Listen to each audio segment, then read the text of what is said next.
કેમ છો વિદ્યાર્થી મિત્રો, એક નવા વિડિયો લેક્ચરમાં આપ સૌનું સ્વાગત છે। અને આ પહેલેના વિડિયો લેક્ચરની અંદર આપણે વિવર્તનની વ્યતિકરણની ઘટનાની ચર્ચા કરી હતી। હવે આજના વિડિયો લેક્ચરની અંદર આપણે વિવર્તનની ઘટનાની ચર્ચા કરીશું।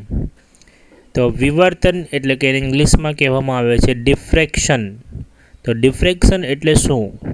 તો ડિફ્રેક્શન ક્યારે થાય છે તેની સમજૂતી આપણે મેળવીએ।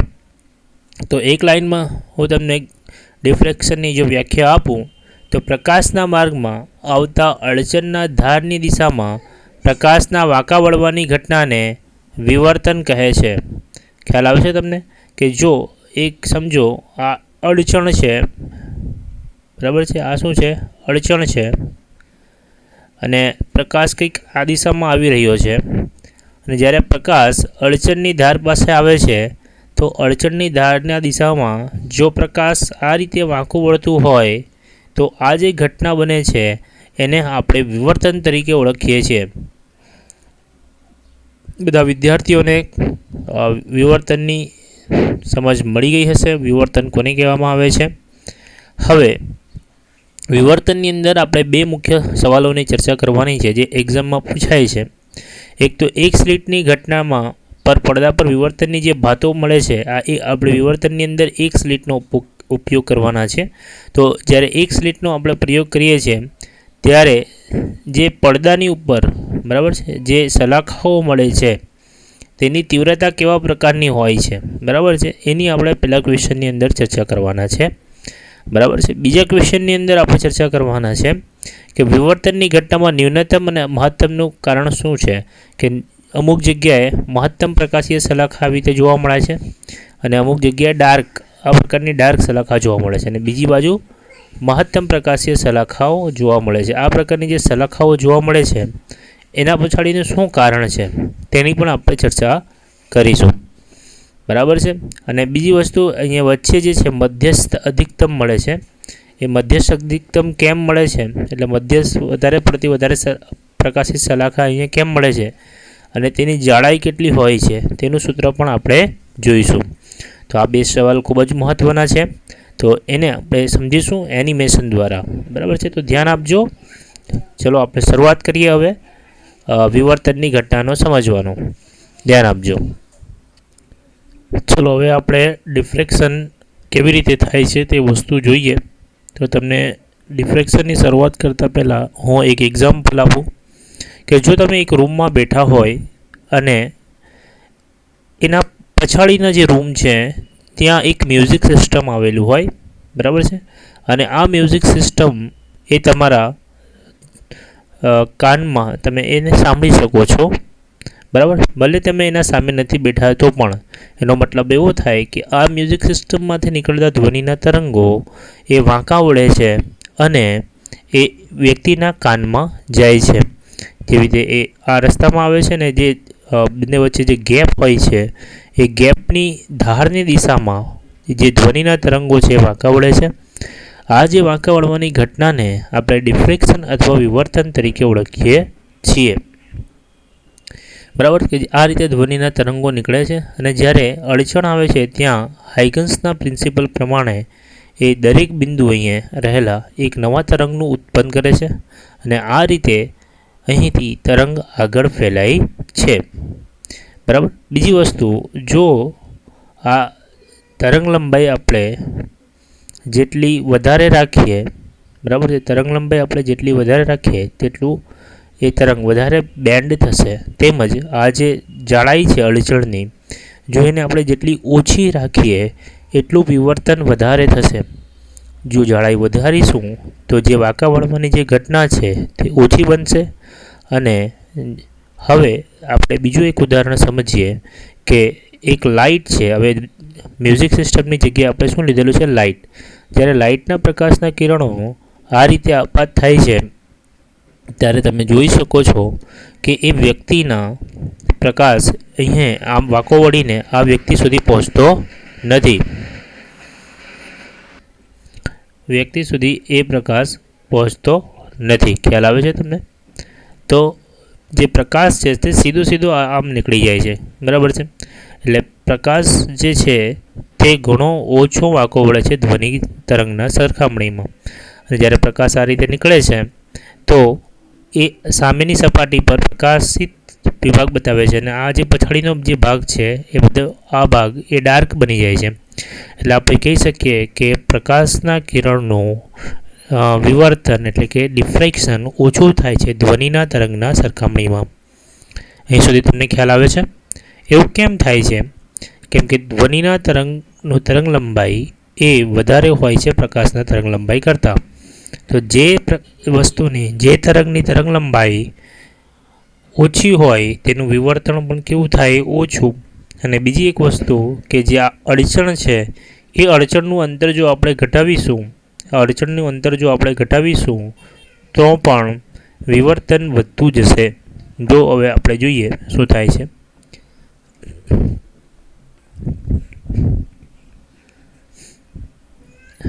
તમે જોઈ શકો છો આ સોર્સમાંથી લાઇટ નીકળી રહી છે અને એ સામેની દિવાલ પર જાય છે. એના કારણે આ બંને ભાગમાં શેડો રચાય છે. જ્યારે ધ્વનિના જે તરંગો હતા એની તે વેવલેન્થ હતી, જે એની તરંગ લંબાઈ હતી તે વધારે હોવાના કારણે તે અહીંયાથી દરેક બિંદુએ ફેલાઈ જતું હતું. જ્યારે તમે પ્રકાશના જે કિરણો છે એ તમે જોઈ શકો છો એ દરેક બિંદુ પર ફેલાતું નથી. એટલે પ્રકાશનું કિરણ તમે કહી શકો છો એ ઓછું વાંકું વળે છે કમ્પેર ટુ ધ્વનિના તરંગો. બરાબર છે? અહીંયા સુધી ખ્યાલ આવે છે બધાને? અહીંયા લખેલું છે being of the wave difference between the high only the size of the opening. અને બીજી વસ્તુ કહે છે કે જે આ ઓપનિંગ છે એની સાઇઝ જો આપણે ઓછી રાખીશું, એ ઓપનિંગની સાઇઝ જેટલી ઓછી રાખીશું એટલું વિવર્તન શું થશે? વધારે થશે. જો તમે જોઈ શકો છો, જો આની સાઇઝ આપણે ઓછી કરીશું તો શું થશે?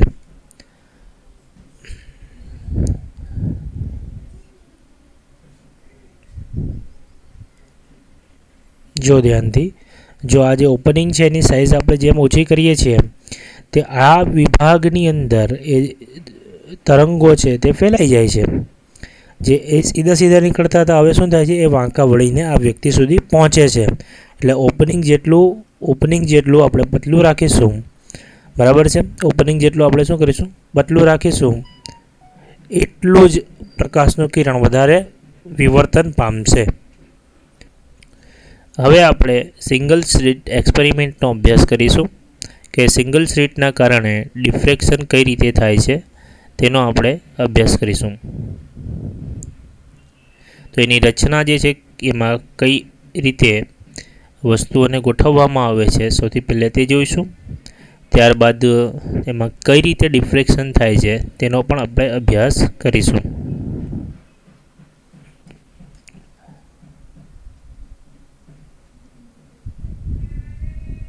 તમે જોઈ શકો છો કે એક આ ઉદ્ગમ છે, આ છે શું છે? ઉદ્ગમ છે. ત્યાંથી પ્રકાશનું જે સોર્સ છે અહીંયાથી પ્રકાશ બધી દિશામાં આ રીતે ફેલાતો નીકળે છે. હવે એ પ્રકાશને જો અડચણમાં એટલે કે સ્લિટ સામે સમાંતર પ્રકાશ કરવો હોય તો આપણે એક બહિર્ગોળ લેન્સનો ઉપયોગ કરવો પડે છે. આ બહિર્ગોળ લેન્સનું નામ આપણે આપેલું છે XY. આ બહિર્ગોળ લેન્સ છે XY, અને ત્યાંથી આ જે આડછેદ છે ત્યાં સુધી સમાંતર પ્રકાશના કિરણો આપાત થાય છે. જોઈ શકો છો તમે આ રીતે. હવે એ બી બિંદુ એ સ્લિટ છે અને સ્લિટની જે પહોળાઈ છે આપણે સ્મોલ એ લઈએ છીએ. બરાબર છે? હવે આપણને ખબર છે હાઇગન્સના સિદ્ધાંત પ્રમાણે જ્યારે પ્રકાશ સ્લિટ પર આપાત થાય ત્યારે અડચણની બિંદુએ દરેક પ્રકાશના કિરણો એક ગૌણ ઉદ્ગમ તરીકે વર્તન કરે છે. આ તો જે બધા લાલ બિંદુઓ છે એ એક ગૌણ ઉદ્ગમ તરીકે વર્તન કરે છે. એનો મતલબ અહીંયાથી બીજા પ્રકાશીય કિરણો નીકળશે.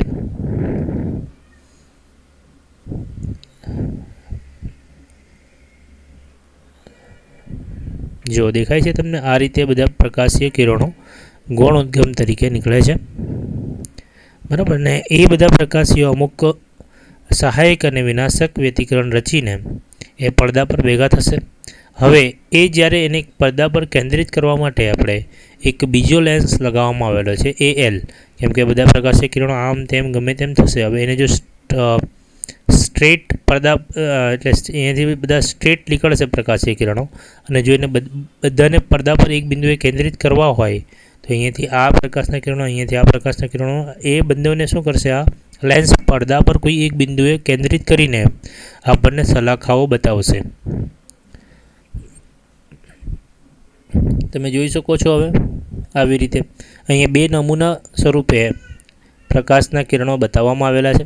એક પ્રકાશના કિરણો અહીંયાથી નીકળીને બિંદુ આ પર ભેગા થાય છે અને એક પ્રકાશના કિરણો અહીંયાથી ભેગા થઈને બિંદુ આ, અને અમુકને આપણે ઉપરથી દર્શાવવામાં આવેલા છે. આ રીતે આ લેન્સ એ જે પ્રકાશની ગૌણ પ્રકાશ જે નીકળે છે તરંગો, એને બિંદુ પડદા પર કોઈ નિશ્ચિત બિંદુએ ભેગા કરીને આપણને પ્રકાશિત અને અપ્રકાશિત સલાખાઓ બનાવીને આપે છે. અને આ પડદા અને સ્લિટ વચ્ચેનું અંતર આપણે કેપિટલ ડી લઈએ છીએ.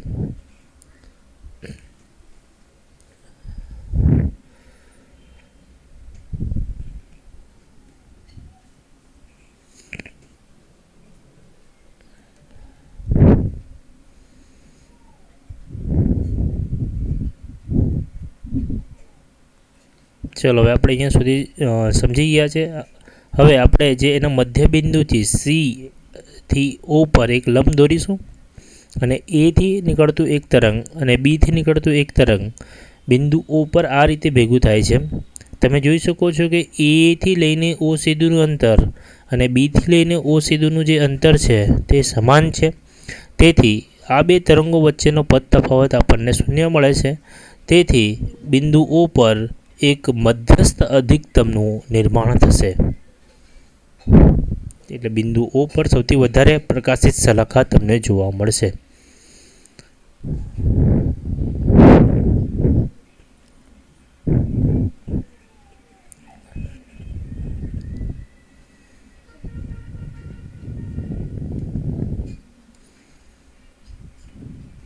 જોઈ શકો છો હવે તમે.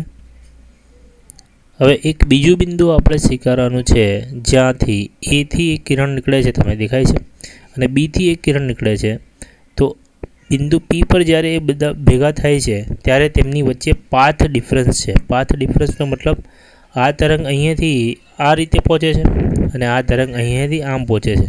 એટલે આ બે વચ્ચે જે પથનો તફાવત છે એ જો આપણે શોધવો હોય તો અહીંયાથી આપણે અહીંયા શું કરવું પડે? લંબ લખવું પડે. તો આ જે આટલું અંતર છે BN એ શું છે? આપણને પદ તફાવતનું મૂલ્ય આપે છે. ખ્યાલ આવે છે? હવે મેં શું કરું છું કે આ જે ત્રિકોણ છે એની ચર્ચા કરું છું. જે આગળની આકૃતિમાં આપણે જોઈએ જે ત્રિકોણ બનતો હતો, જે BN પર આપણે લંબ દોરેલો તે, અને આ બે સ્લીટો વચ્ચેની જે પહોળાઈ છે તે એથી N પર અહીંયા લંબ દોરેલો છે. આ તમારો 90 ડિગ્રીનો એંગલ બની જાય. આ તમારો AB બની જાય. ખ્યાલ આવે છે? આ AB શું છે? સ્લીટની પહોળાઈ છે. હવે જો આપણે ત્રિકોણ ABNને ધ્યાનમાં લઈએ, ત્રિકોણ AB અને Nને ધ્યાનમાં લઈએ, તો આ કાટકોણ એની સામેની બાજુ એટલે આ શું બની જાય? કર્ણ બની જાય. આની સામેની બાજુ શું બની જાય? કર્ણ. એટલે જો આ થીટા હોય તો આપણે સાઇન થીટાનો સૂત્ર લગાવી શકીએ. તો સાઇન થીટા બરાબર, બોલો, સાઇન થીટા બરાબર શું થાય? સાઇન થીટા બરાબર સામેની બાજુના છેદમાં કર્ણ. આવું સૂત્ર છે. તો આ થીટાની સામેની બાજુ કઈ છે? BN. તો અહીંયા ઉપર શું લખાશે? BN. અને કર્ણ શું છે? AB. તો કર્ણ શું લખાશે? AB. અહીંયા સુધી ખ્યાલ આવી ગયો બધાને? ચલો આપણે આગળ જોઈએ. હવે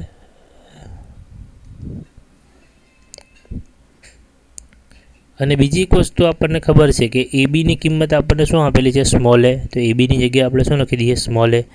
તો હવે આ સૂત્ર જે છે BN ABની જગ્યાએ, એટલે BN શું છે?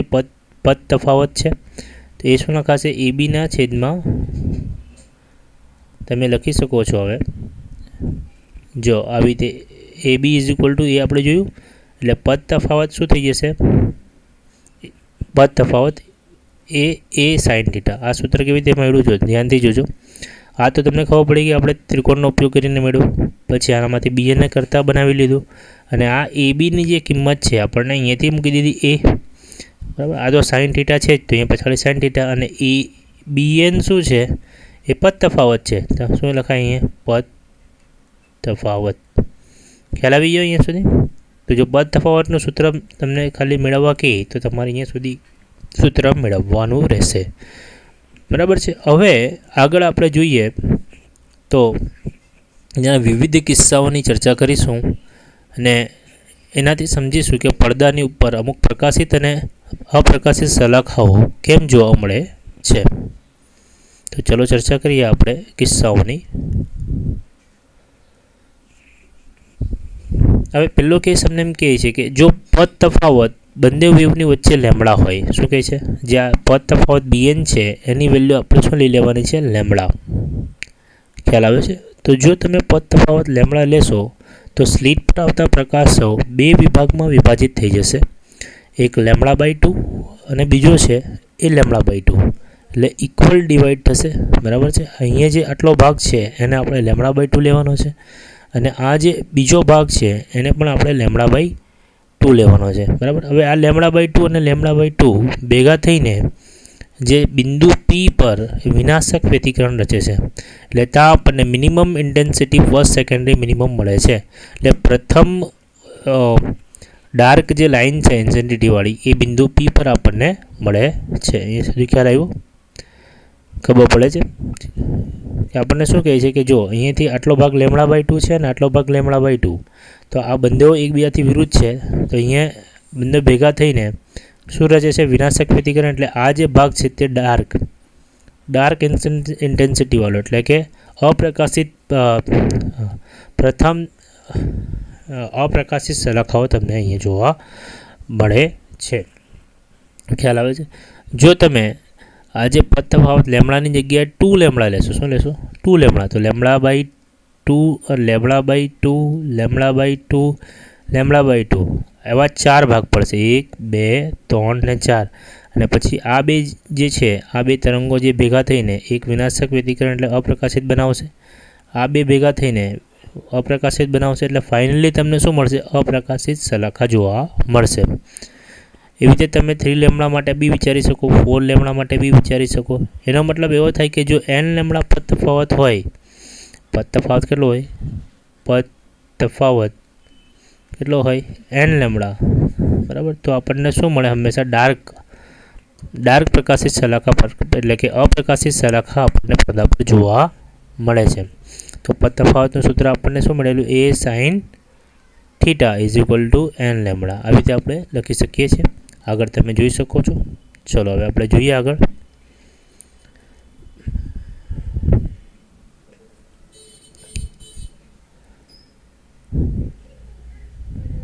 જો આ સૂત્ર તમને કીધું a sin θ × n લેમડા, તો જો sin θ ને જો તમે કરતા બનાવો λ/a અને sin θ = θ, કેમ કે θ ખૂબ જ નાનો છે, તેથી sin θ ની જગ્યાએ તમે θ લખો તો તમને આ એક સૂત્ર મળી જાય, θ = λ/a। આ પણ ખૂબ જ ઇમ્પોર્ટન્ટ સૂત્ર છે, θ = λ/a। કેવી રીતે મળ્યું આ સૂત્ર? પદ તફાવતનું સૂત્ર આપણે આગળ મેળવ્યું, એ પદ તફાવતના સૂત્રમાંથી sin θ ને કરતા બનાવી દીધો, એ નીચે આવી ગયું, θ = θ અને θ = λ/a। બરાબર? આમાં કઈ વસ્તુ આપણે બધી વસ્તુઓ સમજી લીધેલી છે। ચલો હવે આપણે આગળ જે અત્યારે થોડી વાર પહેલે સમજાય એ વસ્તુ, એ સૂત્ર હવે આવશે। ચલો હવે આપણે શું કહીએ છીએ, જો પદ તફાવત શું લીધું, 2 લેમડા, આપણે થોડી વાર પહેલાં ચર્ચા કરી, જો પદ તફાવત આપણે શું લઈએ, 2 લેમડા લઈએ, તો શું થશે, એના 4 ભાગ પડશે, λ/2 λ/2 λ/2 λ/2, બરાબર છે? અને આ બે λ/2 ભેગા થઈને વિનાશક રચશે, એટલે ડાર્ક સલાખા જોવા મળશે, પછી પાછી λ/2 ભેગા થઈને પાછી વિનાશક રચશે, એટલે છેલ્લે આપણને ફાઇનલી એક ડિસ્ટ્રક્ટિવ એટલે કે વિનાશક વ્યતિકરણ જોવા મળશે અને આપણને અપ્રકાશિત સલાખા પડદા પર જોવા મળશે। જ્યારે આપણે પદ તફાવત કેટલો લઈએ, λ/2, એનો મતલબ આપણે સામાન્ય સૂત્ર લખી શકીએ, જો લેમડા હોય, λ/2 હોય, 2 લેમડા હોય, 3 લેમડા હોય, 4 લેમડા હોય, તો a sin θ n લેમડા હોય, એટલે આપણને પડદા પર હંમેશા શું મળશે, વિનાશક વ્યતિકરણ જોવા મળશે। ખ્યાલ આવે છે? હવે આપણે ત્રીજો એક કેસ લીધો છે કે જો પદ તફાવત 3 λ/2 હોય તો શું થાય? જો પદ તફાવત તો એના 3 ભાગ પડે, λ/2 λ/2 λ/2, એટલે જો હવે 3 ભાગ જ્યારે પડશે ને, તો આ બે ભાગ λ/2 અને λ/2 આ બે ભાગ છે એ વિનાશક વ્યતિકરણ થશે, પરંતુ જે છેલ્લો નીચેનો ભાગ છે λ/2 એ એકલો બચી જશે, એટલે એ સહાયક વ્યતિકરણના કારણે પડદા પર આપણને શું બતાવશે? એક પ્રકાશિત સલાખા જોવા મળશે. હવે તમે ધ્યાનથી સમજો, આ જે ભાગ જોવા મળે છે એ મધ્યસ્થ અધિકતમ છે, સૌથી વધારે પ્રકાશિત સલાખા. જ્યારે આપણે ચર્ચા કરીએ બે આવી રીતે ભેગા થતા હતા બિંદુ O પર, બરાબર, કે આ બિંદુ વચ્ચે પાથ ડિફરન્સ શૂન્ય હતો, એટલે આપણને શું આપ્યું હતું? મહત્તમ પ્રકાશિત સલાખા. એના પછી આપણે ચર્ચા કરી કે બે આવી રીતે જ્યારે ભેગા થતા હતા જેમની વચ્ચે પદ તફાવત હતો, અને પદ તફાવત આપણે શું લેતા હતા? લેમડા લેતા હતા, અથવા n લેમડાના સ્વરૂપમાં જ્યારે આપણે લેતા હતા ત્યારે હંમેશા શું મળતું હતું આપણને? વિનાશક વ્યતિકરણ. એટલે જે આ નીચેનો જે પોર્શન છે એ વિનાશક વ્યતિકરણ એટલે કે ડાર્ક પોર્શન છે. અને એના પછી આપણે જ્યારે આપણે તરંગલંબાઈ 3λ/2 લેતા હતા અથવા 5λ/2 લઈશું તો હંમેશા શું મળશે? કન્સ્ટ્રક્ટિવ એટલે કે સહાયક વ્યતિકરણ જોવા મળશે. ચલો તમે જોઈ શકો છો. હવે